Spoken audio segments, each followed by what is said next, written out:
Hello. We are so excited to be here with you today to share with you 2 reasons why you should care about your emotions. And I'm sure some of you might be thinking it's obvious that we should care about them. However, the majority of people's behaviors includes ignoring them, taking them for granted, or even blaming them for the results. Only a handful of the population are truly aware of their emotional state. I have many clients who struggle to pinpoint how they're feeling, and they use blanket words like I'm fine, or I'm okay, or I'm just happy, and these are all states, not necessarily emotions. So you'll be surprised at how many people, when they really need to think about it, cannot describe how they truly feel. And this is a big indicator that not enough emphasis is being placed on our emotional well-being. Now, if you're a human and you have other humans in your life, then becoming aware of these 2 reasons will motivate you to care even more than you already do. Guys, first though, what are emotions? Simply put, emotions are energy. They're an energy in motion within our system which we create. Yep, you heard me right, we create our emotions. Some of you might be wondering how that is even possible, so let us just ask you this.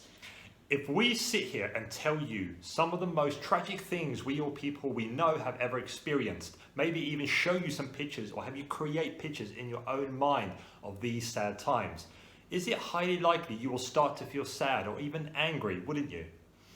But what if we sat here and did the opposite? We told you some wonderful and joyful stories and things that we've experienced and witnessed in the world. It's highly likely that you'll start to feel joyful, maybe even inspired or empowered. Don't you agree?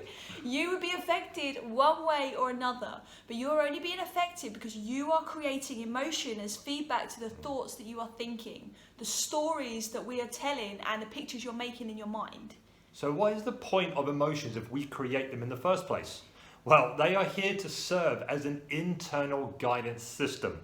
Okay, so when we create emotions which are deemed as negative, it's a signal from our subconscious to stop thinking this way or to stop creating this experience. For example, if you feel scared, it's your subconscious way of saying, let's do something about this, let's overcome this fear and move into a safer state.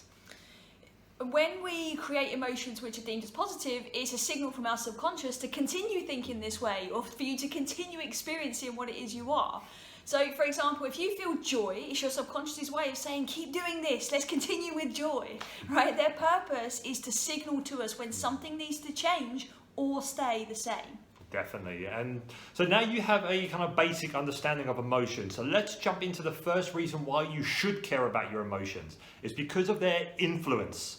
So not only do your emotions influence the way that you experience the world, they also influence those you are surrounded by, including the environment itself. Emotions carry a frequency, just like radio waves do in some ways. Have you ever tuned into a radio station and sometimes it's super strong and clear and you can hear your favourite song straight away? Or have you ever experienced the opposite, where there's like a faint, weak frequency and there's static on the radio? Well, this is similar to how our emotions work as well. So the high vibrational ones that we know as positive emotions are strong and clear and they carry a healthy charge. And the low vibrational ones, the ones we deem as negative emotions, are weaker, heavier and carry an unhealthy charge. Exactly. So this charge affects your overall energy you emit, the energy inside your body and outside of it too. So we all have an energy field surrounding us. This is also known as a torus, but for the sake of today, I want you to imagine you have your own energy bubble. So you are inside the bubble in the center. Your bubble is approximately 10 meters all around you, and it is filled with energy you emit. If the energy you hold is a strong, high-vibing charge, your bubble is going to be strong and robust, and that is the same energy that those around you will feel from you too. Likewise, the opposite is true. So if the energy you hold is weak, low-vibing charge, your bubble is going to be weak and vulnerable, and that is the same energy those around you will feel from you too.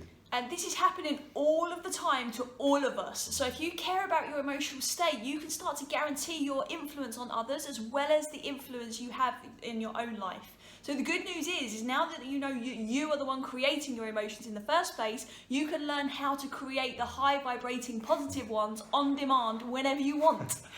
So the second reason why you should care about your emotions is because of their impact on your health. So it is often believed that if we look great on the outside, we must feel great on the inside, right? Well, I think we can all relate to the feeling niggles on the inside of our body. This could be from aches here and there or some tension in our neck and shoulders. This immediately debunks the belief that if we look good on the outside, everything must be great on the inside, doesn't it? And our emotions play a massive part in this. We all know what it can feel like to be stressed out, don't we? Right? Our body becomes tense, usually quite rigid, and we can even start to experience aches and pains as well as notice our physical energy drop. But we tend to just put that feeling down to feeling run down, right? Whereas actually our body is trying to deal with the chemicals it's running through its system. It's the pressure on our nervous system which is manifesting with the symptoms that we just mentioned. Now, please obviously note that we can feel aches and pains due to physical exertion or injury. Yeah, of course. And if there are underlying physical conditions, for example. But if you are concerned with any areas like this, then we recommend you see a specialist in that area specific to you. Yeah, guys, our purpose here is to give you a deeper understanding on how emotions can influence your physical body so you can start to take more care within. So basically, allow me to share my personal experience on this, because I've experienced this in the past. So I suffered from chronic back pain for 4 years, all along the middle of my back and my spine, going up to my upper back and my neck. When this pain was at its worst, it would cause extreme pain up along my neck and head and affect my vision. So I tried everything from physiotherapy to injections in my back to relieve the pain, but nothing ever worked until I started to focus on my emotions. And so when I started to improve my breathing habits, this changed my state from being stressed to being in a recovery state. And literally within 2 weeks of daily breath work and focusing on my emotional state, the pain I was experiencing for 4 years had completely disappeared and to this day has never returned. It was only when we began studying emotions, energy, quantum physics, metaphysics that we learned that emotional pain could be being stored inside the body. And our emotional pains, burdens, traumas get locked inside the body. When we have a vulnerable area in the body, our emotions see this as an opportunity to set up camp. And chronic pain is usually sustained due to trapped emotions. Definitely, and these pain pangs are the subconscious literally communicating with us to take better care of ourselves and engage with this part of ourselves. So the moment we start to listen, the pain disappears. This was one of the most powerful lessons we ever learned. Our physical body is communicating to us. It's our subconscious telling us that where to look and giving us feedback as to what we need to do. Our emotions show up in our physical body, but not only as chronic pain. Right, but how we carry ourselves, including our posture, they also manifest themselves in forms of physical reactions to our experiences. For example, things like anxiety, rashes, skin ailments, or any other form of dis-ease. It's our job to become aware of these physical signs and look inwards to find the trigger. Our body has the power and efficiency to create the physical issues in the first place. It equally has the power to heal it too. Recent science has also basically told us that when we are experiencing elevated emotions, we activate the healing cells within our body to nourish and regenerate accordingly.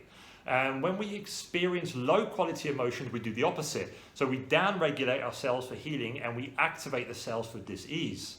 So guys, in summary, you should take care of your emotions because of the influence they have over you and those around you, plus the impact they have on your health. So the question is, how are you taking care of your own emotions right now? What influence would you prefer to be having? And is there an opportunity to improve your health through your emotional well-being? Guys, please take some time to really reflect on those questions because it will really boost your emotional well-being big time. Definitely. But guys, whenever we get these questions from you, we always make sure we answer them. So today we have a question come in from Brian, and he has asked us, what should I do if I am not emotionally unaware? If I am emotionally unaware, sorry. Take some time to yourself, quiet time, scan your body and notice the feelings or the sensations. There will be something. Even if you can't describe it, just notice it. And then use an emotion chart. You can find this easily on Google, okay? And begin to match what you could be feeling and start to practice labeling them. Once you have done this for a while, you won't need the chart anymore and you will have a deeper awareness of your emotions. And another super effective way to become more emotionally aware is by bringing your heart and mind into coherence. And we do this by simply breathing in for 5, pausing, and then breathing out for 5. Place your hand on your heart to enhance that coherence too. When breathing at this slower pace, your emotions become a lot more accessible. Awesome. So guys, that's a wrap. That is everything. So thanks for joining us today. Well, we hope you enjoyed what we've been talking about, and feel free to drop us any other questions that you may have, and we will get back to you as soon as we can. And please drop us your questions. We would love to answer exactly what it is you're looking for as well. We really hope to hear from you soon. So that's it. That's a wrap. Until next time. Take care. Bye.